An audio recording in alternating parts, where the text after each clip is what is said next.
Bueno, veamos ahora entonces el último tipo de materiales, los ferromagnéticos. El efecto se llama ferromagnetismo. Ya dijimos que los tres elementos principales que tienen presentan este fenómeno son el hierro, el níquel y el cobalto. Acá puse el número atómico, está muy cerca, 27, 17, 28, a continuación en la tabla periódica. También algunas aleaciones de los materiales estos. Y también algunos otros elementos muy raros como el disprosio, gadolinio, pero bueno, eso no viene al caso. Los principales son estos los que se usan. ¿Qué pasa acá? Bueno, con un tema complicado porque hay que en realidad estudiar los materiales de la física cuántica, como siempre, ¿no? Cuando uno lo quiere estudiar a fondo, necesita eso. Lo que podemos decir en forma semi-cuantitativa es que los MUs de todos estos materiales, en presencia cuando no hay campo externo, digamos, el campo magnético dentro del material es cero, pero existen regiones llamadas dominios donde los MUs se alinean fuertemente entre ellos. Es decir, lo pueden ver en la figura 28 y 27 del libro. Son regiones donde los MUs están alineados, todos paralelos. Entonces produce un fuerte campo magnético. Pero bueno, la suma de todos los dominios, ¿qué me va a dar? Me va a dar un campo neto cero, ¿no? Porque están orientados al azar. Pero ya de por sí, naturalmente, aunque no haya campo externo, los MUs se alinean, tienen tendencia a alinearse fuertemente. Obviamente, cuando le aplico un campo externo, ese fenómeno se potencia, los dominios se alinean. Se tiene que, bueno, lo pueden ver, insisto, bien en la figura.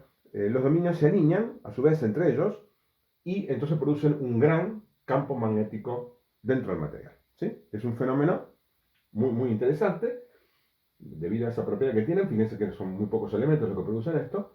Y entonces, si el campo del material es muy grande, fíjense por la presión esta, este muerre es muy grande, más de 1000 normalmente es, para cualquier hierro normal es más de 1000. Para elementos especiales que se utilizan justamente en la industria con la nueva tecnología de los materiales puede llegar hasta 100.000, fíjense. Y bueno, ya casi no se habla de susceptibilidad. La diferencia, como es 1 entre la susceptibilidad y UR, se imaginan, entre 100.000 y más o menos 1, es lo mismo, digamos, ¿no? Ahí se confunde la susceptibilidad con un UR. Tiene sentido hablar cuando estamos en diamagnéticos o paramagnéticos. Aquí, insisto, el 1 no hace la diferencia. Entonces, ¿qué pasa? Estos elementos son atraídos por un campo externo también. Porque fíjense, supongamos que tengo un imán que produce un campo externo. Si le acerco una muestra de hierro, va a generar este campo externo, unos MUs todos orientados, en el mismo sentido, fuertemente orientados, y entonces se va a producir acá, digamos, el MU, un polo sur, un polo norte. Este MU genera un campo magnético sur dentro del material, y entonces es atraído por el imán. ¿Ok? ¿Sí? Bueno, si uno dejara aquí toda esta parte, el imán es atraído, lo mismo, ¿no? Porque la fuerza es, por supuesto, por la tercera ley de Newton, eh, el objeto se atrae al imán o el imán se atrae al objeto, como ustedes quieran, se van a atraer mutuamente, obviamente, ¿no?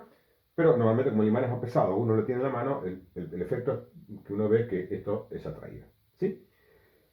Bueno, acá podemos ver bien, lo mismo pasaría en los paramagnéticos. Lo que pasa con los paramagnéticos, ¿qué pasa con este mundo?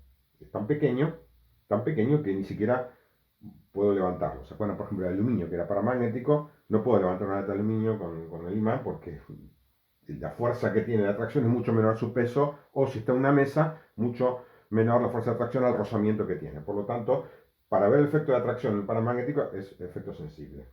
Hay que hacerlo con mucha precisión. Y lo mismo pasaría con un diamagnético. En el caso del magnético sería la repulsión, ¿no? El MU sería orientado en sentido contrario y sería repelido. Bueno, entonces, vamos de nuevo a los ferromagnéticos. Estos materiales estos son muy usados justamente por esta propiedad. ¿Sí? Puede incrementar entonces en forma muy eficiente el campo magnético dentro del material utilizando justamente estos elementos. Bien. Bueno, sigamos adelante con el análisis de los materiales ferromagnéticos. Habíamos visto por acá, que lo sigo manteniendo sin borrar todavía, que la magnetización de material es, digamos, una función del campo externo. O sea, cuanto más campo tengo, más magnetización tengo, porque, bueno, obviamente los dipolos magnéticos o los momentos dipolares magnéticos se alinean más, digamos, ¿no? Cuanto más fuerte es el campo. O sea, habíamos encontrado esta expresión. Vamos a ver qué validez tiene esta expresión, o sea, la magnetización que es función del campo externo, en función de, digamos, de medir en un aparato llamado anillo de Rowland, que fue el primero que lo hizo. Es un anillo, un metal ferromagnético, que tiene arrollado en todo su, yo no lo dibujé todo, pero tiene dibujado en toda su extensión un bobinado, por el cual circula una corriente, por lo tanto se va a establecer, como ya sabemos, ¿no? Si circula una corriente, se va a establecer un campo magnético. ¿Mm? Entonces la idea es poder medir este campo magnético, o la magnetización, si ustedes quieren, es lo mismo, ¿no? Considerando esto, a ver si puedo encontrar una función, alguna función de la magnetización o del campo magnético en el material. El campo magnético del material viene a ser B0 más mu0 por m, ¿no? Esto es lo que le agrega este factor. Saben que mu0 es la constante para poder homogeneizar unidades. Este factor es, digamos, el campo magnético creado en el material, ¿no? Que se le suma al campo externo para crear el mismo material. Total. Bien, entonces la idea es ver la validez de esta expresión. ¿Sí? Para poder medir el campo uno puede, digamos, en otros cursos presenciales lo explicamos un poco más, acá solamente lo voy a mencionar, se puede abrir ahí un poco el anillo y generar lo que hacemos un entrehierro. Entrehierro, lo dice la palabra, es una separación muy pequeña entre el hierro justamente para poder medir el campo magnético. ¿Qué voy a suponer? Si todas las líneas están acá, en este entierro todas las líneas van a cruzar el vacío y aunque tenga campo en el vacío ahí, el campo va a ser igual al campo de material porque las líneas no pueden abrirse. Es tan pequeño el entierro que por condición de contorno una línea no puede venir así y hacer esto, obviamente, ¿no? Entonces, ¿qué significa eso? Que, o abrirse y salir. Todas las líneas van a estar, digamos, constreñidas dentro del material y en la pequeña apertura de ese entierro se van a conservar las líneas iguales. Entonces el campo en ese elemento de entrehierro, que sería vacío, o aire, que es muy parecido, ¿no? Obviamente, el campo va a ser exactamente igual que en el material. Entonces de esa manera lo puedo medir. De alguna manera ahí, en el entrehierro, puedo poner un aparato para poder medir el campo del material. De esa manera puedo, bueno, graficar la magnetización en función del campo externo. El campo externo, como ustedes saben, si es un solenoide esto, aunque sea, digamos, circular, si el radio es digamos, mucho mayor que, y que su, digamos, que el espesor que tiene, ¿no? Este tiene un espesor, un radio interno, un radio externo. Si el radio externo y el radio interno son casi iguales, lo puedo considerar como si fuera un solenoide infinito, esto, ¿no? Aproximadamente. Por eso manillo, en realidad. Entonces, esto ustedes saben que el campo exterior es igual a la densidad de rozamiento por la constante por la corriente. ¿Sí? Entonces, es la expresión simple de un solenoide infinito, aproximadamente. Entonces, bueno, simplemente midiendo la corriente puedo calcular el campo en vacío, como si esto fuera, por ejemplo, en vez de hierro, fuera cartón. Se imagina, siempre tenemos el mismo esquema, como si fuera un anillo de cartón, por supuesto un anillo, pero no hubiera nada. El cartón solamente para sostener digamos, el arrollado, ¿no? Entonces, el arrollamiento.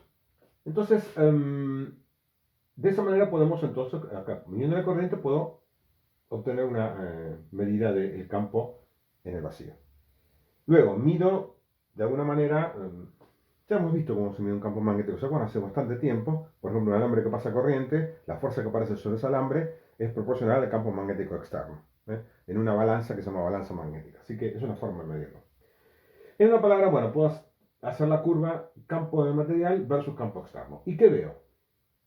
Si hago eso, veo que al principio tengo una línea recta, o sea que la función es lineal, tal cual como podría ser este. Recuerden que en el material ferromagnético la susceptibilidad y μr son casi iguales, ¿no? Porque es muy grande. Este valor, por lo tanto el 1 es despreciable, obviamente, ¿no? Así que es casi lo mismo. Por lo tanto, al principio esto es una línea recta, siendo esto un valor determinado, ¿sí? Constante. Esto sería la pendiente de esa recta, dejando al lado las unidades, ¿no? Obviamente, si vale 10.000, por ejemplo, por si no se acuerdan que estaba entre 1.000 y 100.000, si vale 10.000, esto tendría que estar en otra escala porque si no la pendiente tendría que ser extremadamente alta y no la pudieran dibujar. Así que tendría que ser escalas diferentes, ordenadas y abscisas, para que pueda ser dibujado. ¿Se entiende eso también? Insisto, la pendiente puede ser muy alta, más de 1.000, el muerto, ¿se acuerdan? Hasta 100.000 puede ser. Así que se imaginan, si hay que dibujarlo, si fuera la misma escala sería casi imposible. Bien, entonces hasta acá viene bien. Yo voy aumentando el campo externo, aumenta en forma lineal, pero ¿qué pasa acá? Se produce digamos, esta curva Y esto al final, si yo sigo aumentando el campo externo, o sea, aumentando la corriente simplemente, llega a un punto en que la línea esta es casi horizontal y se llega a lo que se llama la magnetización de saturación. ¿Qué significa?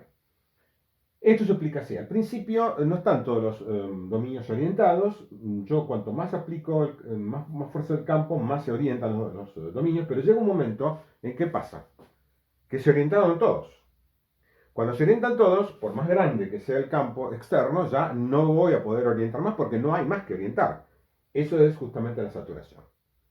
O sea que esta expresión que está acá, que será expresión teórica, indicaría que la magnetización crece sin límite, no es cierta. ¿Eh? No es cierto. Pasado un cierto límite, entonces, como ustedes ven acá, la recta esta empieza a curvarse y termina siendo asíntota a esa magnitud de saturación. ¿Sí? ¿Se entiende? O sea que esto tiene limitaciones. ¿Cuándo se puede aplicar esto? Es parecido a la ley de Hooke, si queremos hacer una analogía. Hay que aplicarlo en zonas de magnetización baja. ¿No? Cuando B externo es baja, cada material tendrá un rango donde puedo aplicar esta expresión. Esta o esta, como ustedes saben, ¿no? Porque es lo mismo. Esta se deduce de esta, como ustedes ven acá sencillamente. Así que cuando digo esta, es lo mismo que decir esta. ¿Sí? Que el campo neto es una constante multiplicada por B0. Eso entonces, ¿hasta cuándo es válido? Ya lo vemos. ¿No? Hasta una zona determinada por acá, aproximadamente. Hasta que esta línea deja de ser recta y ahí entonces ya no puedo aplicar esta ley tan simple. ¿Está claro? Esto se llama entonces curva de magnetización y para que ustedes tengan una idea, una vez que yo apliqué un campo externo, si lo aumento mucho el campo no logro mucho más. Acá tengo un ejemplo.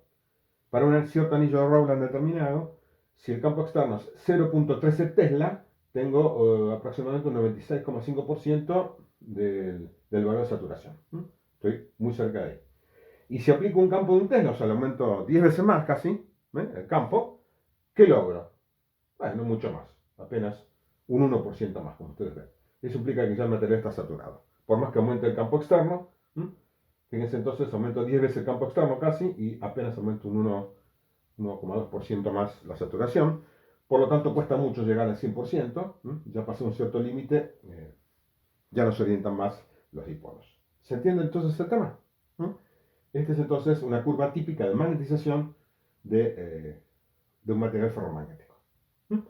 Y vemos también entonces las limitaciones de aplicar esta ecuación o esta. Hasta cierto límite puedo aplicarla, más allá no. ¿Ok?